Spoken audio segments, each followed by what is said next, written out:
नमस्कार। तो चलिए आज हम लोग फिर से शुरू करते हैं। कल हम लोगों ने डिस्काउंट की क्लास थोड़ी डाली थी, लेकिन उसकी वीडियोस क्वालिटी जो थी वो बहुत ही गड़बड़ और बड़ी भद्दी आई थी। इस वजह से हम लोग आज डिस्काउंट को दोबारा से शूट कर रहे हैं। एक बार दोबारा से सारी चीज़ों को सेटअप किया गया है और आज हम लोग फिर से दोबारा से डिस्काउंट को पढ़ेंगे, बिल्कुल शुरुआत से। क्वेश्चंस भी करेंगे, जितने भी क्वेश्चंस थे आप लोगों के वो सारे क्वेश्चंस यहीं पे हल हो जाएंगे। सबसे पहले हम लोग डिस्काउंट को समझना पड़ेगा हम लोगों को कि डिस्काउंट होता क्या है। देखिए, डिस्काउंट का सिंपल सा जो अर्थ होता है ना, वो होता है बट्टा का जो मेन अर्थ होता है वो होता है छूट अथवा कटौती से।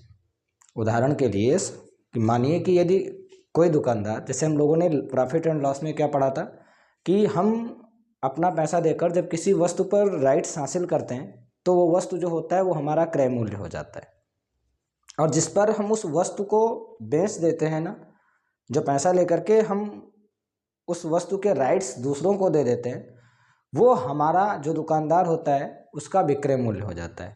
कुछ उसी तरीके से ये भी है, बट्टा भी है जैसे उदाहरण के लिए, लेकिन ये थोड़ा सा चेंज है। वहाँ पे हम लोगों को क्या था, लाभ होता था, हानि होता था, क्रय मूल्य होते थे, विक्रय मूल्य होते थे।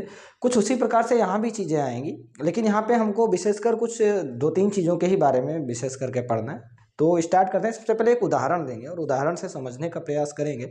उदाहरण के लिए जैसे मान लो कि मैं किसी दुकान पे गया और किसी दुकानदार ने इसका जो मूल्य है ना, ये मार्कर है मेरे हाथ में, मान लो कि इसका जो मूल्य है वो दुकानदार ने निर्धारित 10 रुपये कर रखा है।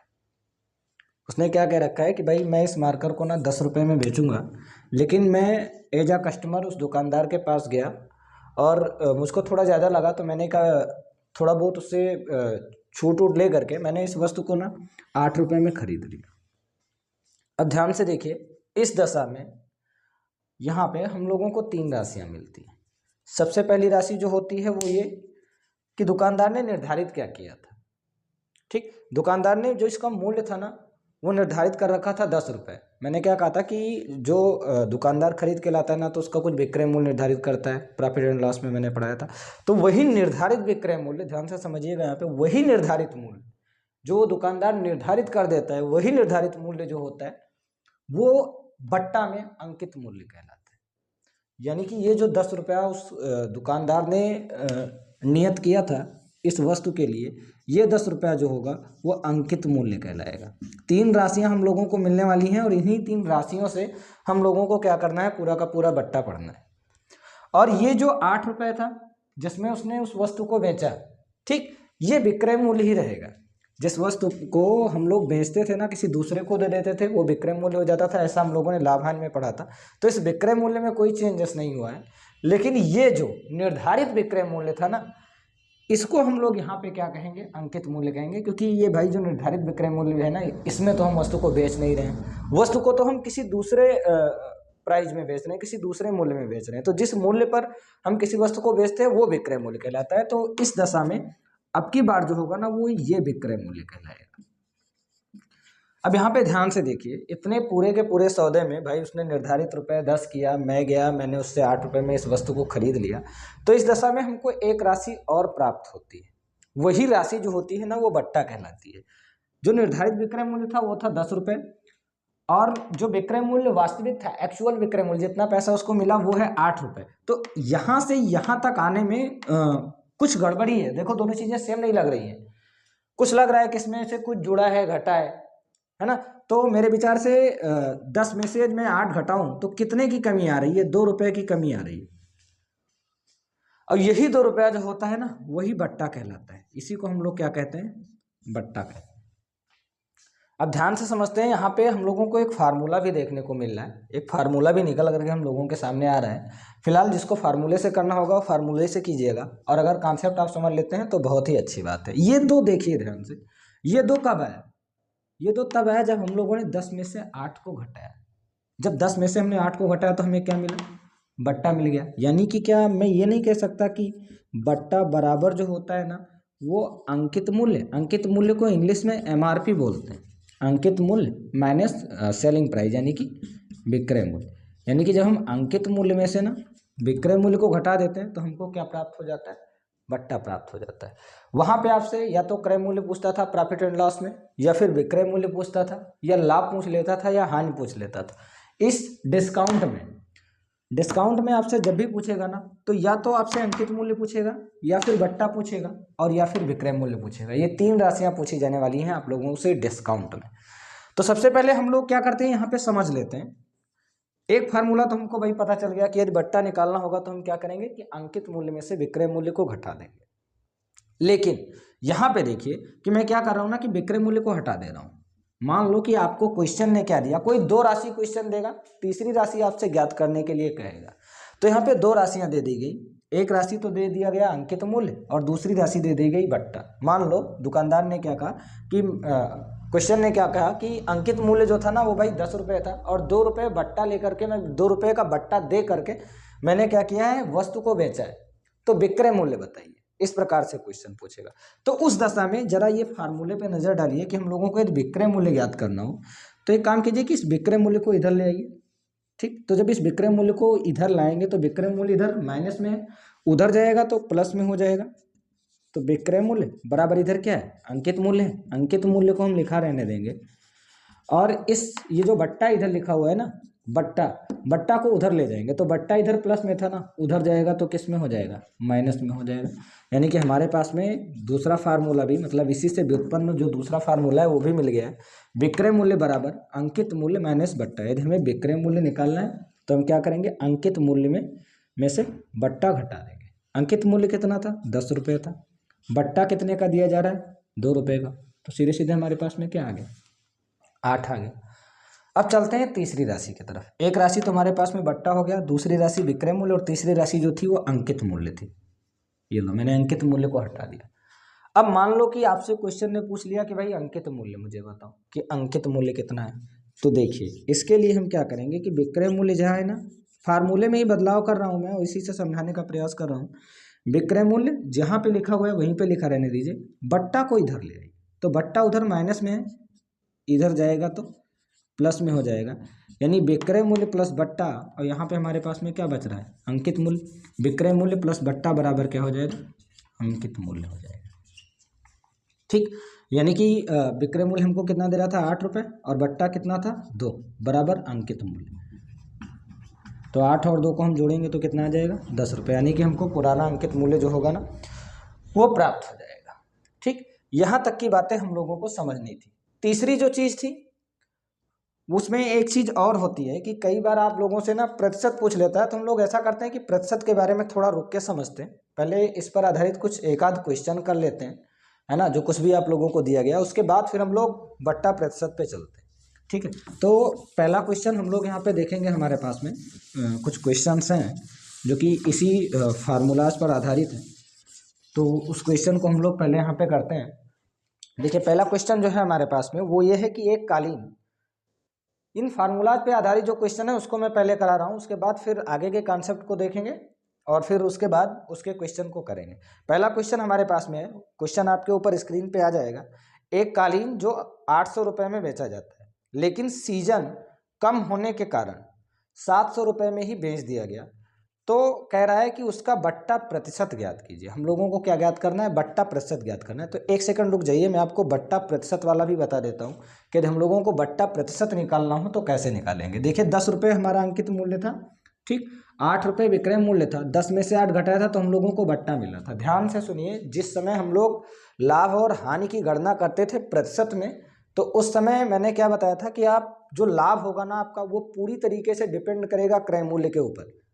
अगर आप लाभ प्रतिशत निकालना है तो उस दशा में हम क्या करते थे, लाभ ऊपर रखते थे, जितने रुपए का लाभ अथवा हानि होता था वो ऊपर रखते थे, अपान क्या कर देते थे, क्रय मूल्य, और फिर गुणा कराते थे 100 से। क्यों, क्योंकि परसेंटेज जो होता है ना, प्रतिशत जो होता है वो 100 से ही गुणा कराने पे आता है किसी भी भिन्न को। तो यहाँ पे जो बट्टा होगा, जो डिस्काउंट होगा, वो पूरी तरीके से डिपेंड करेगा अंकित मूल्य के ऊपर। यानी कि यदि हमको बट्टा प्रतिशत निकालना है, यदि हम बट्टा प्रतिशत निकाल रहे हैं तो उस दशा में अंकित मूल्य का ज्ञात होना जरूरी है। ठीक उसी प्रकार से जिस प्रकार से प्रॉफिट एंड लॉस में क्रय मूल्य का ज्ञात होना जरूरी होता था। तो बट्टा, यदि बट्टा प्रतिशत निकालना है तो पहली चीज तो आपको बट्टा ज्ञात होनी चाहिए। हम लोगों को ज्ञात है 2 रुपये का बट्टा दिया जा रहा है, और अंकित मूल्य ज्ञात होना चाहिए।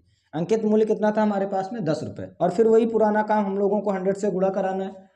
किसी भी भिन्न को प्रतिशत में बदलने के लिए क्या करते हैं, 100 से गुणा कराते हैं, तो ये उसका भिन्नात्मक रूप हो जाता है। और चूंकि प्रतिशत में बदलना है ठीक, तो हम क्या करेंगे, सीधे सीधे गुना करा देंगे 100 से। 10 एक कम 10, 10 धाम 100 और 10 दूना 20, यानी कि जो बट्टा प्रतिशत होता है ना वो बराबर 20 आ जाता है। तो हम कह सकते हैं एक फार्मूला और यहाँ पे कि बट्टा प्रतिशत निकालना हो तो हम क्या करेंगे, ये दो क्या था, बट्टा था, बट्टा बटे अंकित मूल्य। ये ध्यान रखिएगा कि यदि आपको बट्टा प्रतिशत निकालना है तो उसके लिए बट्टा और अंकित मूल्य ये दोनों ही ज्ञात होना जरूरी है। बट्टा जो होगा वो सदैव डिपेंड करेगा, सॉरी बट्टा प्रतिशत जो होगा वो सदैव डिपेंड करेगा अंकित मूल्य के ऊपर। ठीक है, तो ये हो गया। अब हम लोग क्या करते हैं, क्वेश्चन पे चलते हैं। क्वेश्चन जो था वो कुछ इस प्रकार से था कि एक दुकानदार कोई वस्तु कहीं से खरीदता होगा, कुछ रुपए में वो क्या करता है, क्रय करता है। हम लोगों को क्रय मूल्य से नहीं मतलब है, ये बात आप समझ लीजिए। डिस्काउंट में आपको कहीं भी क्रय मूल्य की जरूरत नहीं पड़ेगी। हाँ, थोड़ा बहुत प्रॉफिट एंड लॉस से संबंधित क्वेश्चंस में के कॉन्सेप्ट की जरूरत पड़ेगी, लेकिन कहीं भी आपसे बट्टा में ना क्रय मूल्य नहीं पूछेगा कि भाई क्रय मूल्य ज्ञात करो। मैं अपने ऐसा अनुभव से बता रहा हूँ, अब तक मैंने बट्टा के डिस्काउंट के बहुत सारे क्वेश्चन किए हैं, लेकिन कहीं एक आध, कहीं 1%, 100% में से कहीं 1% क्वेश्चन कई बार क्रय मूल्य ज्ञात करने के लिए दे देता है, और नहीं तो वो नहीं देता है। वही 3 राशियां पूछता है जो मैंने आपको बता रखी है, या तो बट्टा पूछेगा, अंकित मूल्य पूछेगा, या विक्रय मूल्य पूछेगा, और ज़्यादातर वो बट्टा प्रतिशत ही पूछता है। ठीक है, तो अब यहाँ पे हम लोग क्वेश्चन देखते हैं। पहला क्वेश्चन आप लोगों की स्क्रीन पर है कि एक कालीन जो 800 रुपये में बेचा जाता है, लेकिन सीजन कम होने के कारण, भाई किसी दुकानदार ने क्या किया, एक कालीन खरीद करके लाया, और लाते ही उसने क्या किया कि उसका विक्रय मूल्य निर्धारित कर दिया कि ऐसा है कि मैं इस वस्तु को 800 रुपया में ही बेचूंगा, इससे नीचे नहीं बेचूंगा। लेकिन हुआ क्या कि सीजन कम हो गया, ग्राहक उसकी दुकान पे कम जाने लगे, तो उसने क्या किया कि भाई उस कालीन पर उसने छूट दे दी। छूट दे करके उसने क्या किया कि उस कालीन को 700 रुपये में बेच दिया। अब यहाँ पे इन दोनों राशियों को हम लोग नोट करेंगे। हम लोगों को ज्ञात क्या करना है, बट्टा प्रतिशत ज्ञात करना है। पहली चीज तो जो हम लोगों को दे रखा है वो दे रखा है निर्धारित विक्रय मूल्य, 800 रुपये उसने निर्धारित कर लिया है। तो निर्धारित विक्रय मूल्य अंकित मूल्य कहलाता है, यानी कि हम लोगों को क्या दिया हुआ है, अंकित मूल्य दिया हुआ है 800 रुपये। ठीक, और दूसरी चीज उसने क्या किया है कि 700 रुपये में बेच दिया है। तो 700 रुपये में दे करके अपनी वस्तु किसी दूसरे को दे दी ना, उसके राइट्स किसी और को दे दिए, तो वो विक्रय मूल्य हो जाएगा, एक्चुअल विक्रय मूल्य।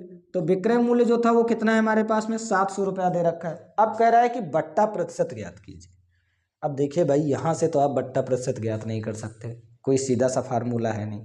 अब मैंने आपको क्या बताया कि बट्टा प्रतिशत ज्ञात करने के लिए आपको 2 चीज़ों का ज्ञान होना बहुत जरूरी है। एक तो अंकित मूल्य का, और दूसरा बट्टा का, छूट का, कि कितनी छूट उसने दी है। तो ध्यान से देखिए, हम लोगों ने पहले बट्टा निकाला ना। हम लोगों को जब तक बट्टा नहीं ज्ञात होगा तब तक हम लोग बट्टा प्रतिशत नहीं निकाल पाएंगे। तो बट्टा बराबर मैंने क्या बताया था, फार्मूला पे जाइए। फार्मूला में मैंने क्या बताया था कि बट्टा कब आएगा, 2 चीजें तो दी हुई है ना, इसके आधार पे हम लोग बट्टा निकाल सकते हैं। बट्टा बराबर क्या होता था हमारा, अंकित मूल्य माइनस का विक्रय मूल्य। ये चीज हम लोगों ने अभी जस्ट थोड़ी देर पहले जस्टिफाई की है।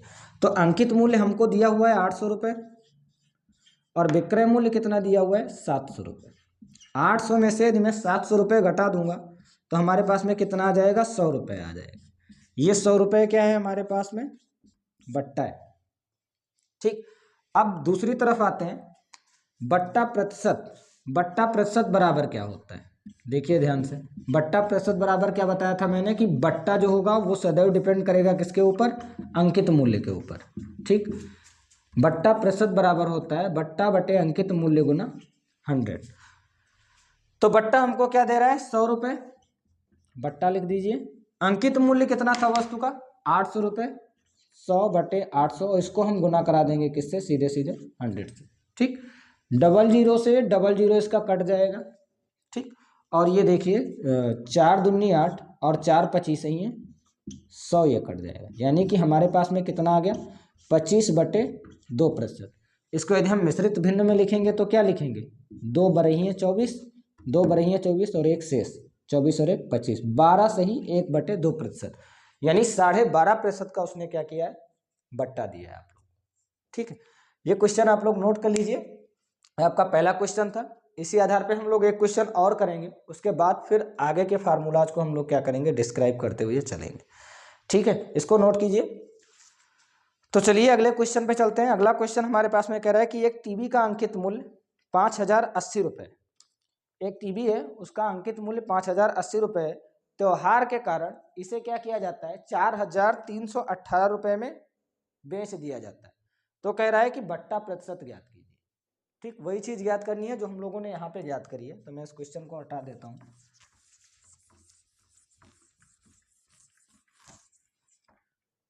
देखिए, एक टीवी का अंकित मूल्य उसने आपको दे रखा है 5,080 रुपये। तो अंकित मूल्य आप लिख लीजिए यहाँ पे, 5,080 रुपये आपको दे रखा है। और विक्रय मूल्य जो है वो आपको दे रखा है 4,318 रुपये। ठीक, इस और आपसे पूछ क्या रखा है, बट्टा प्रतिशत पूछ रखा है। हम लोगों को बताना क्या है, बट्टा प्रतिशत जो है वो हम लोगों को बताना है। तो हम लोगों को ज्ञात है कि बट्टा प्रतिशत हम लोग तभी निकाल पाएंगे जब दो चीजें हमको ज्ञात हो। एक तो एक्चुअल बट्टा कि कितने रुपए की वो छूट दे रहे हैं, छूट पता होनी चाहिए। और दूसरा जो है अंकित मूल्य का पता होना बहुत ज्यादा जरूरी है।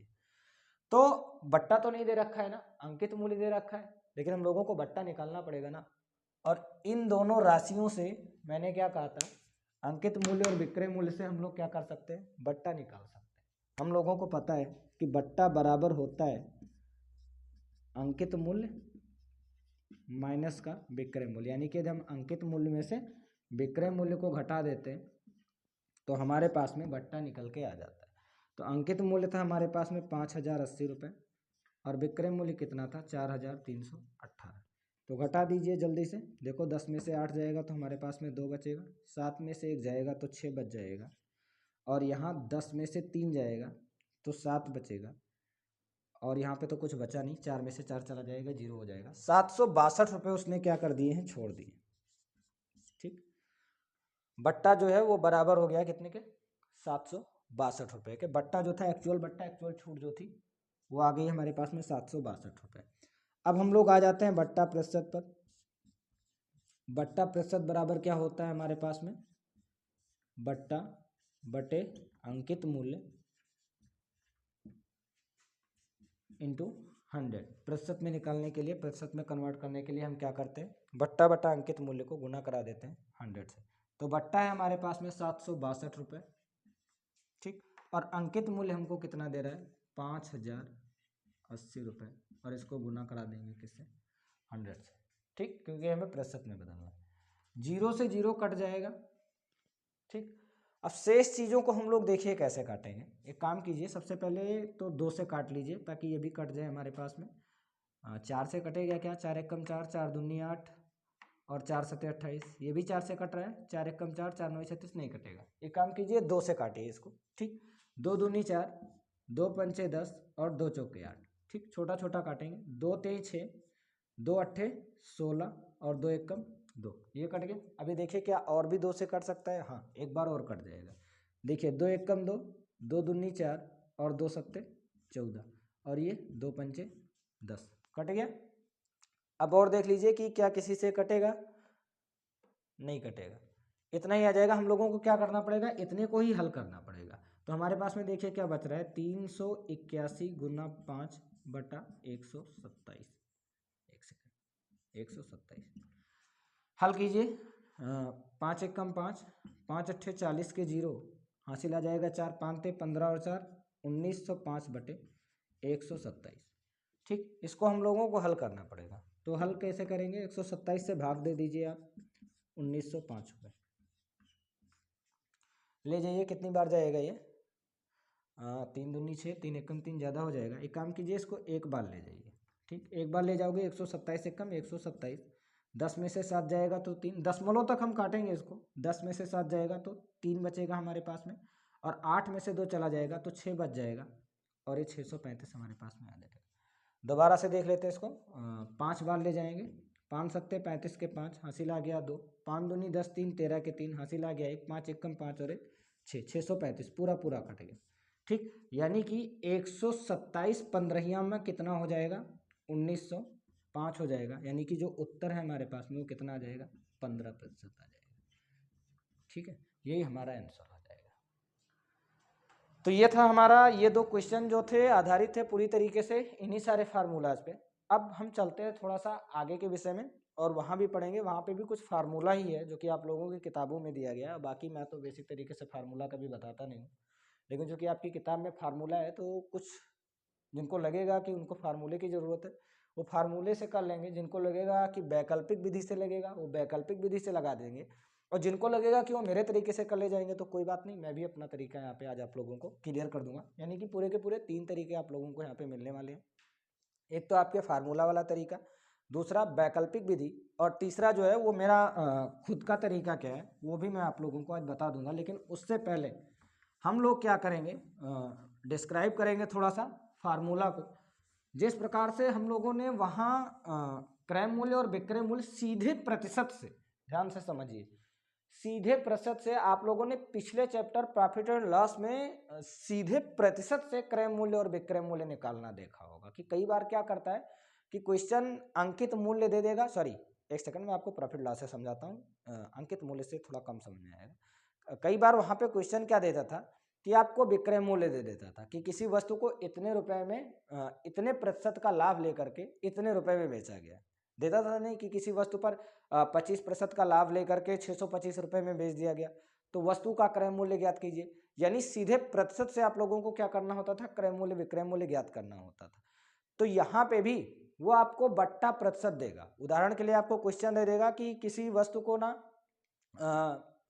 20% की छूट दे करके 10 रुपये में बेचा गया, किसी वस्तु को 20% की छूट दे करके या 20% का बट्टा दे करके 10 रुपये में वस्तु को बेचा गया है, तो वस्तु का अंकित मूल्य ज्ञात कीजिए, इस प्रकार से पूछ लेगा।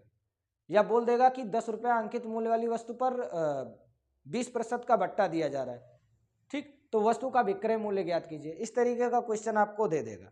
ठीक, तो वहां पे हम लोगों ने कुछ पढ़ा था, कुछ यहाँ पे पढ़ेंगे बट्टा में। फिलहाल बट्टा में देख लीजिए कि अंकित मूल्य बराबर क्या होता है।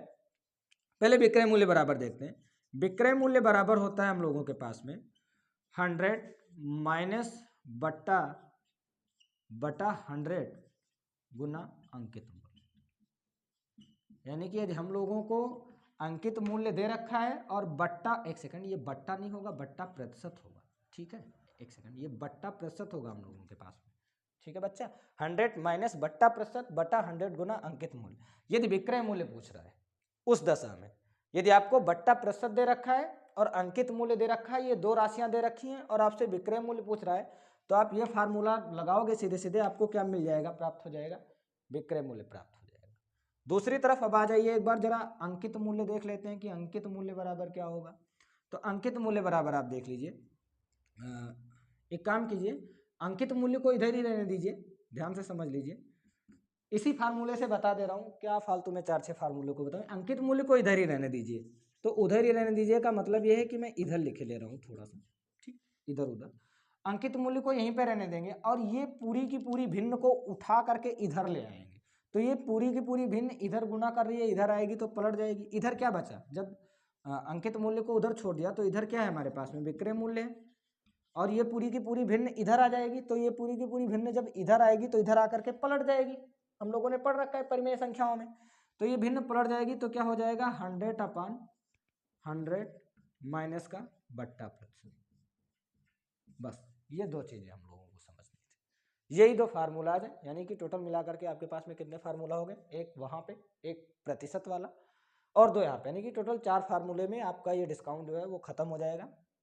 यदि आपको फार्मूला से लगाना है तो, और अगर कॉन्सेप्ट से लगाना है तो फिर कोई बात ही नहीं, ठीक है। तो ये थे आपके दो फार्मूले जिस पर अब हम आगे आधारित क्वेश्चंस करेंगे आपके, ठीक। मेरे विचार से शायद पहला क्वेश्चन भी इसी बेस पर आधारित है, तो मैं इसको हटाए दे रहा हूँ और सीधे सीधे हम लोग अब क्या करेंगे, क्वेश्चन पर चलेंगे आगे, क्योंकि क्वेश्चन सभी जो है वो 5-6 क्वेश्चन शेष है, तो उन्हें भी जल्दी जल्दी से हम लोगों को करना है। मैं जल्दी से आपका क्वेश्चन देख लेता हूँ कि आपके पास में आपका क्वेश्चन क्या दे रखा है।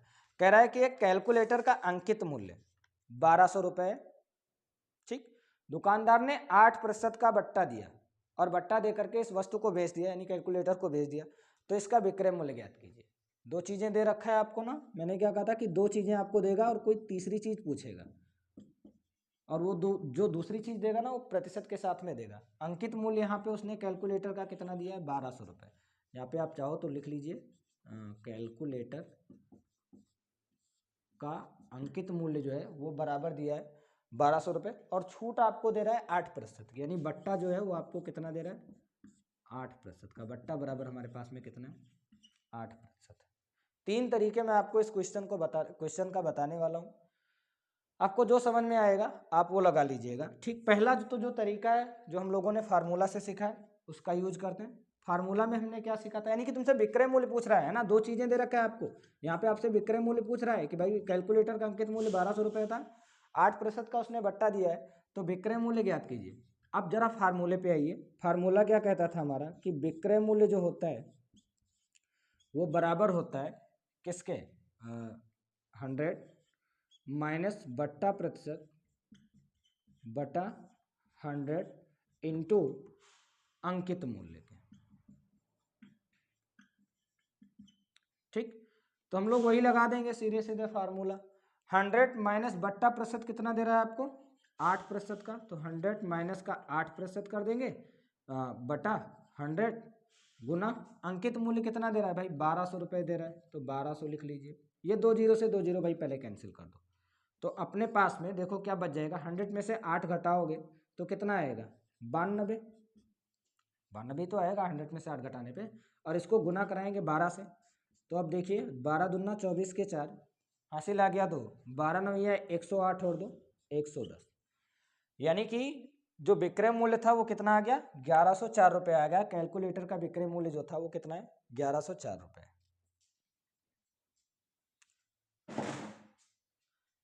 करो यार 1 सेकंड के लिए।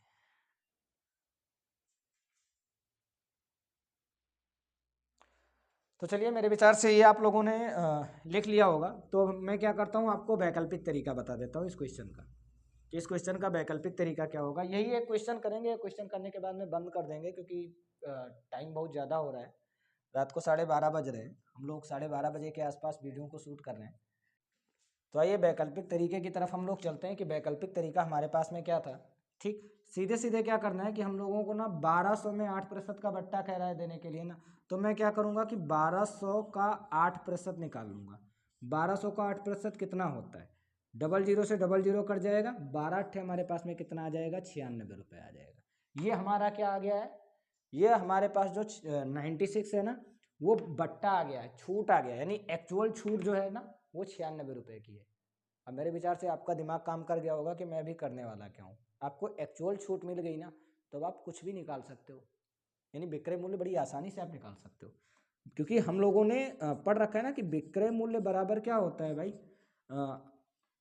अंकित मूल्य माइनस का बट्टा, यानी अंकित मूल्य में से यदि हम बट्टा को घटा दें तो हमको क्या मिल जाएगा, विक्रय मूल्य मिल जाएगा। तो विक्रय मूल्य बराबर अंकित मूल्य था हमारे पास में 1200 रुपये, और बट्टा हमारे पास में 96 रुपये का हो रहा है, तो घटा दीजिए, 10 में से 4 जाएगा, 10 में से 6 जाएगा तो 4 बचेगा।